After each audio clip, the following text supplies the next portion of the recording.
In tonight's edition, 6,400 qualifications cancelled for studying at a dodgy college. South Australia warns many potential migrants to look elsewhere, and why aren't regional businesses willing to sponsor? The existence of Direction 109 is neither officially confirmed or denied by DOA.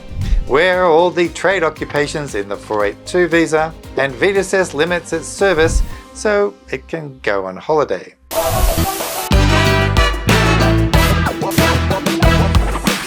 Hi, I'm Karl Konrad and welcome to this week's edition of Australian Immigration News. This channel is proudly brought to you by Australian Immigration Law Services, the company I founded more than 26 years ago right here in the heart of Sydney. This week, more than 6,400 graduates from a particular vocational education provider saw their futures thrown into doubt when their qualifications were cancelled.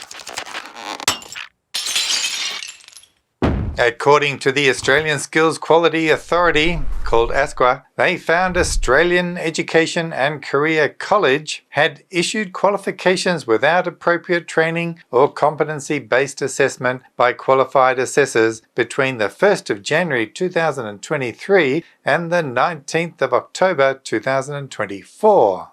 Our Skills Training Minister Andrew Giles had this to say last weekend. We have a zero tolerance for shonks who are undermining the credibility of our really important VETASSESS. We strongly believe that people should earn their qualifications, not buy them. It seems that this provider targeted former and current international students to gain certificates as personal support and childcare workers. Many of them are undoubtedly working in these occupations, and some may have used these qualifications to gain their visas. If this is the case, it may give grounds for the Immigration Department to issue notice of intention to cancel their visas if these qualifications were used to meet a requirement to gain that particular visa. ASQA has issued a number of fact sheets to assist those who may be affected by their qualifications no longer existing. But the real question is that ASQA gave them the certification to practice for this particular college, and for nearly 2 years this college was handing out dodgy certificates.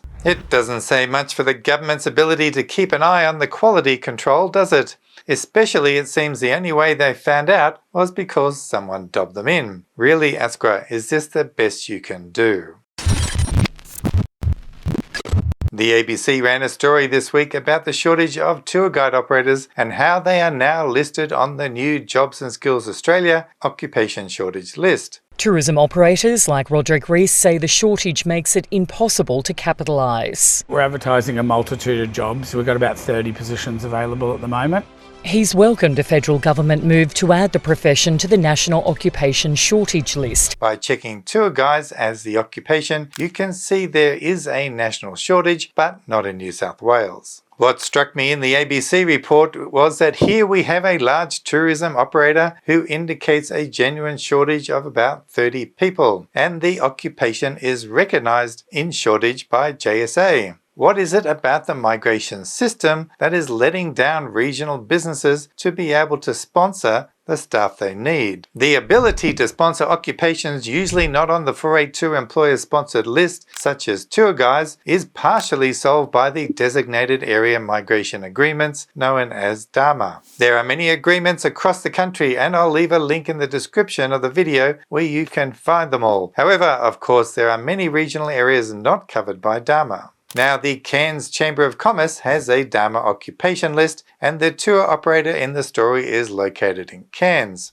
In this list, all the occupations you could wish for a tour guide operation is there, such as tour guides, outdoor adventure instructor, and outdoor adventure guides NEC. So why don't businesses use these DAMA agreements and the 482 visa to solve their worker shortages? Another comment in the story probably says it all. Industry experts say the casual nature of the work and low pay rates make it challenging to attract staff to a sector decimated by the pandemic. So in reality, it's not that the business cannot sponsor, it's just that they don't want to. The income threshold appears to be the largest barrier to sponsorship in regional areas, where most businesses struggle just to pay the minimum wage. For tour guides, that's about $24 an hour or about $50,000 per year. However, Dharmas can only give a 10% concession on the TISMIT for some occupations only, so currently that is about $65,835 according to the Cairns Chamber of Commerce. Many think the new Skills in Demand visa will make it easier for regional businesses in certain sectors, such as tourism, hospitality and healthcare, to sponsor occupations, particularly those in shortage. Now, this could be the case in the essential skills pathway of the new Skills in Demand visa. However, it is unlikely that the Labor government would allow a minimum salary that is more than 10% lower than the current TISMIT, since it has been indicated that the union movement will be involved in the process. And if they are involved, the new SID visa essential skills pathway could just be a big flop. However, the devil will be in the detail, which we should learn in the coming weeks. Is the shimmer of hope to the construction sector that briefly revealed itself to the world in the form of Direction 109 lost to humanity for good? Was the department just teasing us that it was serious about providing the workers needed to fix the housing crisis? We asked the Immigration Department why Direction 109 appeared and then suddenly disappeared. If you had blinked, you would have missed it. And most people did. Now the official truth can be told about the ghost of Direction 109 from the Immigration Department itself after our media inquiry. On the 19th of September 2024, the department's website was incorrectly updated, stating that Ministerial Direction 105 had been replaced. Government has not made a decision to replace Ministerial Direction 105, and it continues to outline policy priorities for the processing of skilled visas. On the 20th of September 2024, the error on the department's website was corrected. Ministerial Direction 105 remains in effect. The department has contacted migration professionals who have republished the incorrect information to advise them of the error. The government remains committed to supporting Australia's regions and employers to fill critical shortages through priority processing where no suitably qualified Australians are available. You will notice that they did not deny the existence of Direction 109. They also went on to say in support of the government's actions regarding sourcing trade workers. For the 2023-24 program year, over 11,000 skilled visas were granted to workers in the construction sector, including 5,588 permanent provisional and 5,761 temporary skilled visas. However, this is at odds with the Immigration Department's own annual administration report for the last financial year and for the first 3 months of this financial year. In the report, it shows the top 15 occupations nominated for the 482 visa, and yes, you guessed it, not a single construction sector occupation made it onto the list. We have 4 in manufacturing occupations, 3 in hospitality, 2 in healthcare, 2 in IT, 2 in automotive, and 1 in marketing. The number 4th spot specified in labour agreement will most likely be full of caring and support sector occupations. So where are all the construction trade workers? Well, of course there will be some, but not enough to make the top 15, and this is a genuine concern that this government is not doing enough to solve the housing crisis.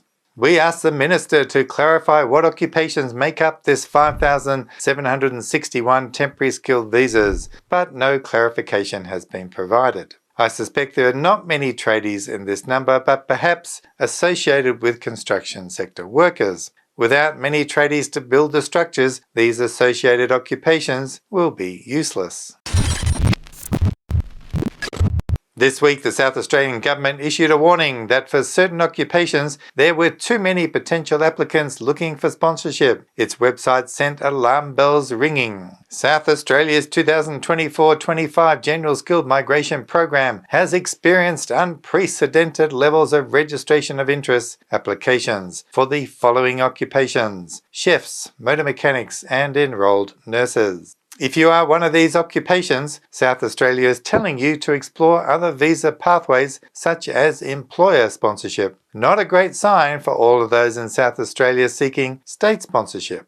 The South Australian government should be more transparent and tell everyone how many people they are looking to sponsor and for what occupations. Also, how many places are going to be given to those onshore or offshore. This way the public can make an informed decision of their potential chances and perhaps then decide to move out of South Australia. We will be asking them to disclose this sort of information in the near future.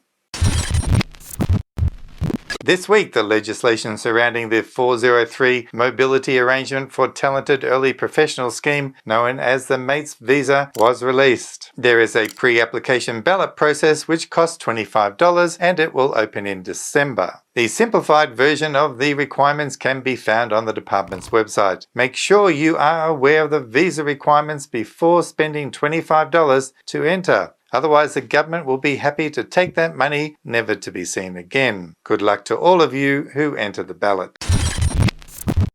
If you are planning to lodge that skilled assessment application and ask for priority processing, you better do it as quickly as possible. From the 1st of December, VETASSESS will not be accepting any more applications for priority processing arrangements until the 6th of January. VETASSESS says this is to try and ensure that the backlog of priority applications can be finalised before their summer break. But rest assured, our office does not take summer breaks, so we will be here working, except for the usual public holidays. Next week I'll be on leave in the Gold Coast, so I will try and film another video this weekend about the 191 visa requirements. However, if something really important comes along, I may have to film from the beach. As always, take care out there, and I will see you next time. So bye for now.